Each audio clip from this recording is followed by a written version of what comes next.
fellers, old Buster's coming to you again. Well, continue on with our marathon.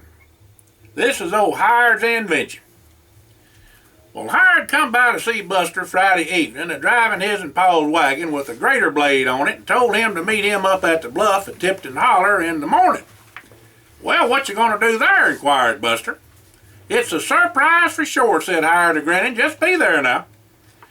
Well, Buster had to be up early to go to town for his and Grandma, so he figured he'd see if and Big Mike and his and brothers wanted to come up to the bluff and see Hired's invention.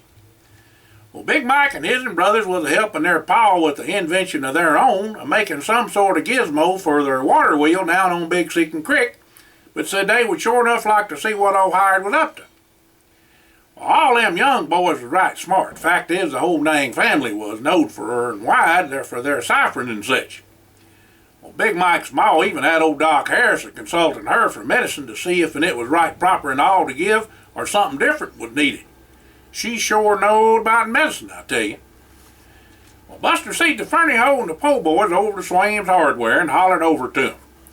They come aside, foddling over, and asked Buster what all was going on, said howdy, and all of them shook hands, you know. Well, Buster asked all the boys if they'd like to come over to the bluff tomorrow morning and see Hired's invention. Well, heck yeah, said Farrell. It's got to be a good one if Hired thunk it up, said Methuselah. We all be there after chores, said Fergus. We'll bring y'all some fresh honey and biscuits too, said Cousin Bill. Well, Festus said they had some cracklings and bacon grease from the hog they'd butchered, and they would fry up some eggs to go along with them. I'll bring the coffee, said Buster, and get Grandma to fry up some pork chops too. Well, I'll bring along some sorghum molasses we put up with a loaf of Grandma's homemade bread. We got a bunch of sweet rolls and such left over from when Great Aunt Mary was here a couple of days back, says Buster. Grandpa Gus don't quite cotton to sweets, you know, so there's plenty of them. Heck, fire, that 5-gallon tin she brung in it is still more than half full. A wonder that is, says Isabel, as much as you like to eat, Buster. Well, all the boys he hauled over that, I'll tell you, 'cause the Buster being knowed to eat his and wait if and you didn't stop it.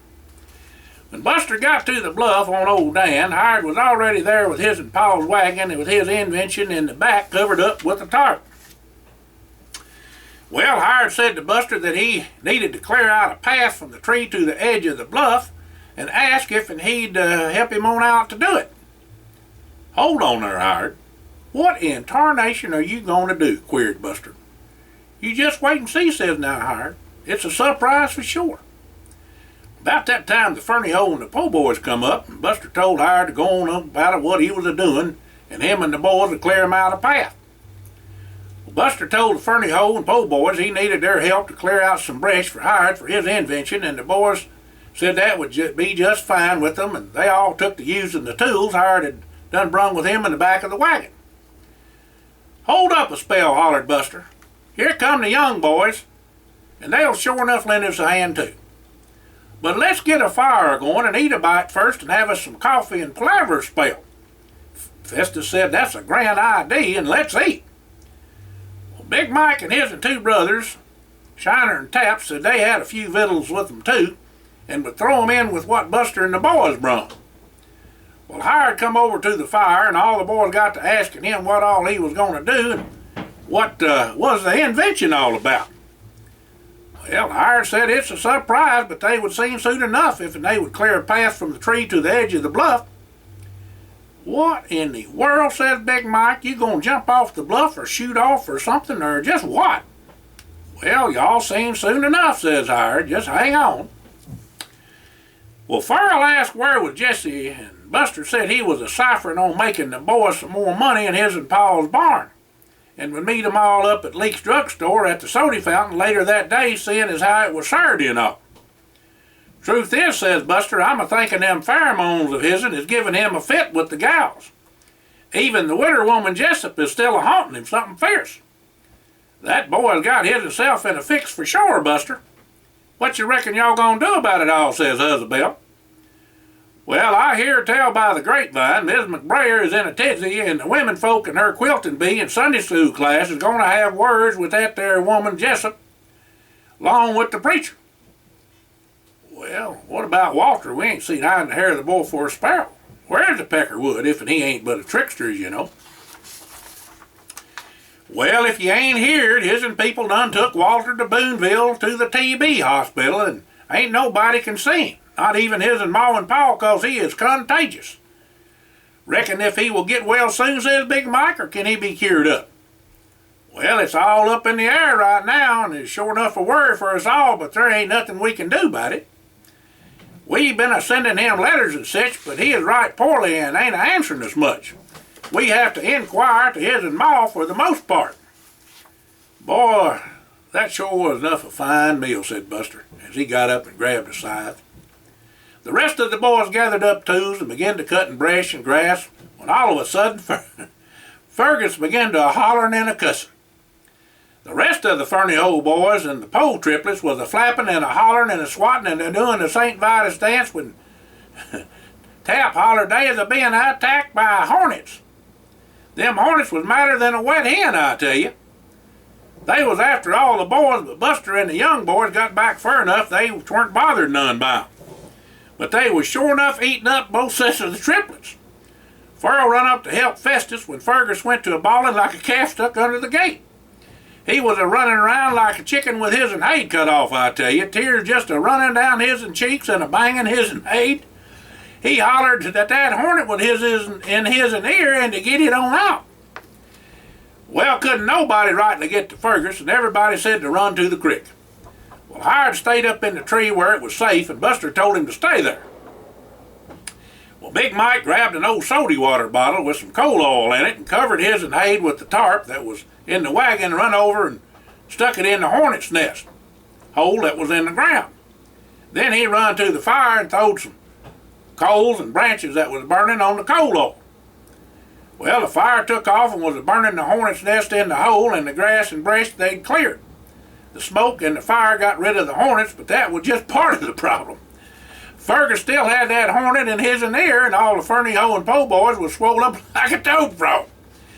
Well, Hire jumped down from the tree and hollered for Buster and Big Mike to help him unload his invention from the wagon. Well, after the wagon was unloaded, they loaded up everybody and hightailed it to town to Doc Harris's office. Well, Fergus was still a caterwauling that there hornet was killing him in his'n ear, and the rest of the triplets was a-moaning and a-growing and a-crying to beat off. Well, when they got to Doc Harris, they told him what all happened and told Big Mike, Buster, Hired, and Shiner to hold down Fergus. He had to get that danged hornet out of his'n ear. Fergus was a-hollering it was a-stinging him and to please hurry up and get it on out. Well, Doc Harris took some tweezer-looking device and got down in Fergus's ear and grabbed a hold of that there hornet with him still stinging Fergus. Well, Doc got it out, and it still wasn't dead, but not for long now. Then Doc give Fergus a shot, and that eased old Fergus right smart.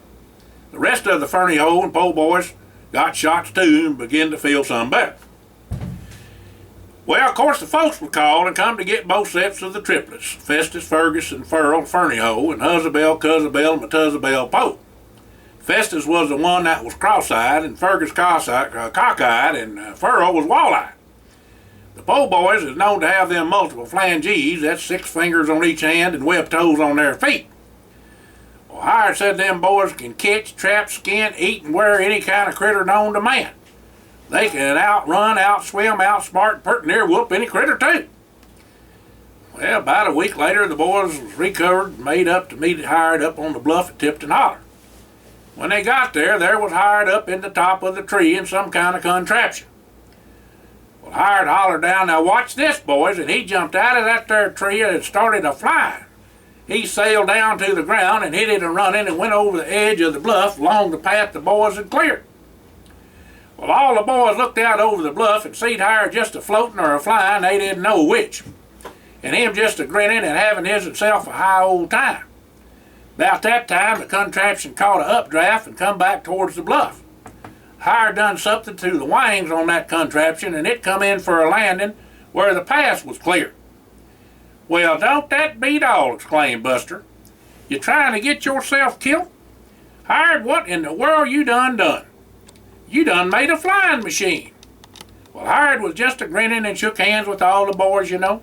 Fergus said it was pretty near worth getting hornet stung to see that flying machine flying you out over the bluff. That there is one of for the books. We was the first to see it, too.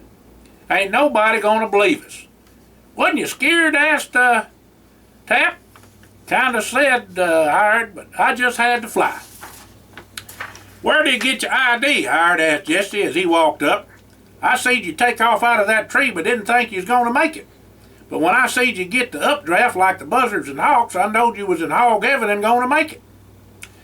Well, I've been reading up on flying in the history books and other books and seed that Leonardo da Vinci kite flying in China and the Aztecs all had the general ID, but I just figured how I could improve on what they had done and make it a mite better and make it work. And I done it. Since we done witnessed the first, we are all gonna go to Leak Soda Fountain and then to the picture show. I'm buying, said Jesse. What, said Buster? Oh boy, you done figured out how to make some money, ain't you, Jesse?